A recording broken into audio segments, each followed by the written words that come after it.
पुराने दौर का बॉलीवुड सच में सुनहरी कहानियों से भरा हुआ है दोस्तों। 1930, 40 और 50 का ज़माना वो समय था जब भारतीय सिनेमा अपनी पहचान बना रहा था। उस दौर में कुछ सितारे आसमान में ऐसे चमके कि उनका नाम आज भी लिया जाता है, और कुछ ऐसे भी रहे जिनकी रोशनी बहुत जल्द बुझ गई। 1930 और 40 के दशक में अशोक कुमार जैसे सितारे उभरे, जिन्होंने अछूत कन्या और किस्मत जैसी फिल्मों से दर्शकों के दिलों में जगह बनाई। दिलचस्प बात ये थी कि वो पहले प्रयोगशाला असिस्टेंट थे, लेकिन किस्मत ने उन्हें हिंदी सिनेमा का बड़ा हीरो बना दिया। उसी दौर में के.एल. सहगल का नाम अमर हुआ। उनकी आवाज़ में दर्द और मिठास थी। वो पहले सिंगर बने और फिर एक्टिंग में भी छा गए। मगर सहगल का जीवन छोटा रहा। शराब की लत और सेहत बिगड़ने से दोस्तों उनकी मौत बहुत ही जल्द हो गई। और फिर 50 का दशक हिंदी सिनेमा का गोल्डन एरा कहलाया गया। राज कपूर ने आवारा और श्री 420 जैसी फिल्मों से ना सिर्फ भारत बल्कि रूस तक में अपना नाम अमर कर दिया। मगर उनकी निजी ज़िंदगी उतनी सुखी नहीं रही। उनकी लव लाइफ बहुत ज़्यादा उलझी हुई थी। दिलीप कुमार को ट्रेजेडी किंग कहा गया क्योंकि उन्होंने पर्दे पर दर्द भरी भूमिकाएं निभाईं, लेकिन असल ज़िंदगी में भी वो लंबे समय तक अकेलेपन और डिप्रेशन से जूझते रहे।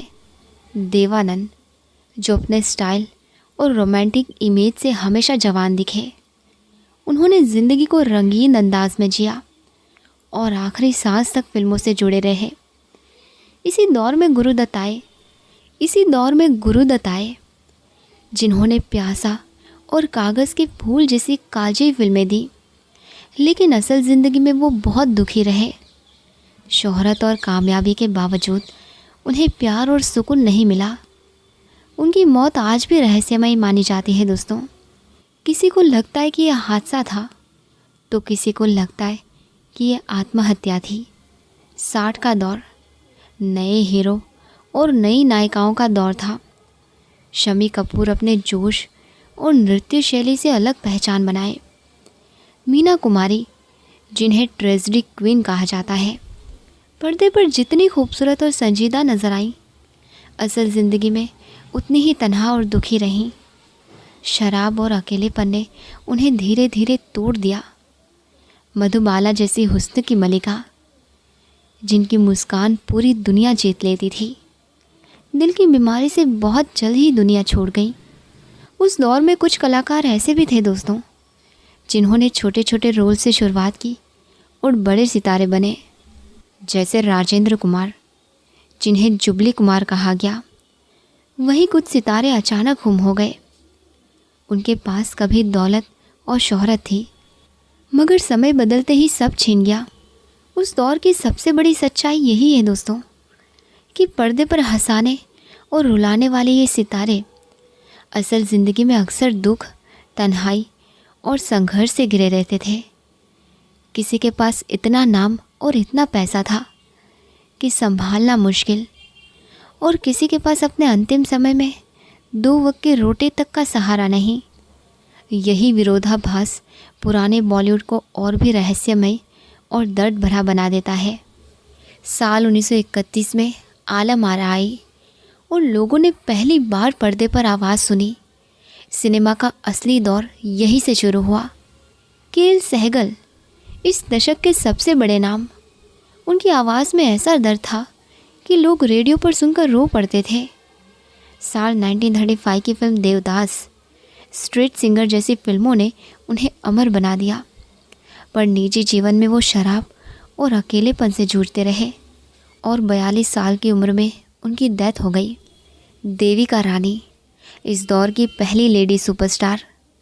आलम आरा के बाद आई फिल्मों में उन्होंने महिलाओं की अलग पहचान बनाई। उनकी जोड़ी अशोक कुमार के साथ चली।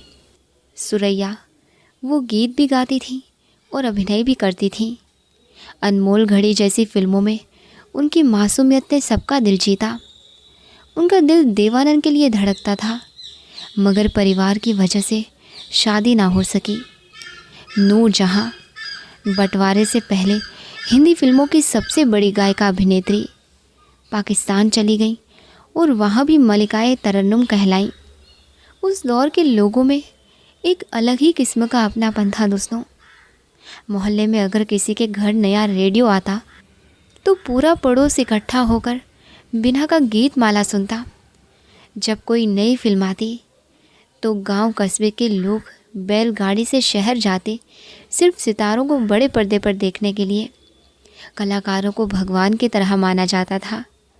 अगर किसी गायक की आवाज़ आती तो लोग चुपचाप ध्यान से सुनते, उसे महसूस करते।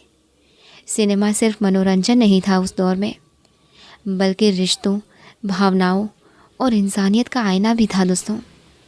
के.एल. सहगल को लोग उस ज़माने का गज़ल सम्राट और पहला रोमांटिक हीरो कहते थे। उनकी आवाज़ में ऐसा दर्द और मिठास थी कि सुनने वाला रो भी पड़ता और मुस्कुरा भी देता था। उन्होंने ये साबित किया कि गायकी और अभिनय का मेल भी एक ही इंसान में हो सकता है। वो समय कुछ और ही था, ना आज के जैसे चकाचौंध वाले अवार्ड्स, ना ही सोशल मीडिया का शोर। फिर भी सितारे चाँद से भी ज़्यादा रोशन और लोगों के दिलों में भगवान की तरह पूजे जाते थे। उस दौर में हर चेहरा अनोखा था। के.एल. सहगल की आवाज़ से लोग रोते थे।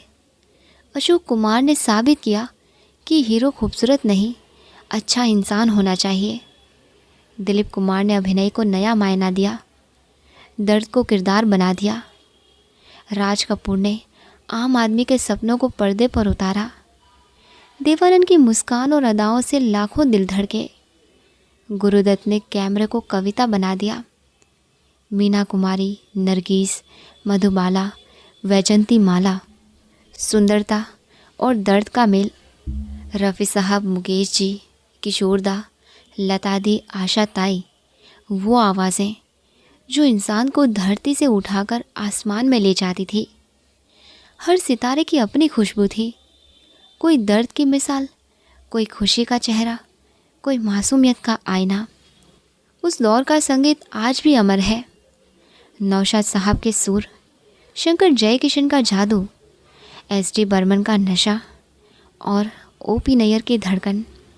और उन सुरों से सजाते थे शैलेंद्र, साहिर लुधियानवी, राजेंद्र कृष्णन, मजरूर सुल्तानपुरी जैसे गीतकार, जिनकी कलम से हर शब्द शेर बन जाता। उस दौर का गाना सिर्फ गाना नहीं होता था, वो ज़िंदगी का हिस्सा होता था दोस्तों। जिया बेकरार है, आवारा हूँ, प्यार हुआ इकरार हुआ, ये सिर्फ गाने नहीं बल्कि लाखों दिलों की धड़कन थे। शायद गोल्डन एरा की सबसे बड़ी खूबसूरती यही थी दोस्तों कि सितारे इंसान थे। पर्दे पर राज कपूर हंसाते थे मगर कैमरे में बैठकर रोते थे। मधुबाला लाखों दिलों की धड़कन थी मगर उनकी धड़कनें बीमार दिल ने रोक दी। गुरुदत्त ने प्यासा में तन्हाई दिखाई, असल ज़िंदगी में वही तन्हाई झीली।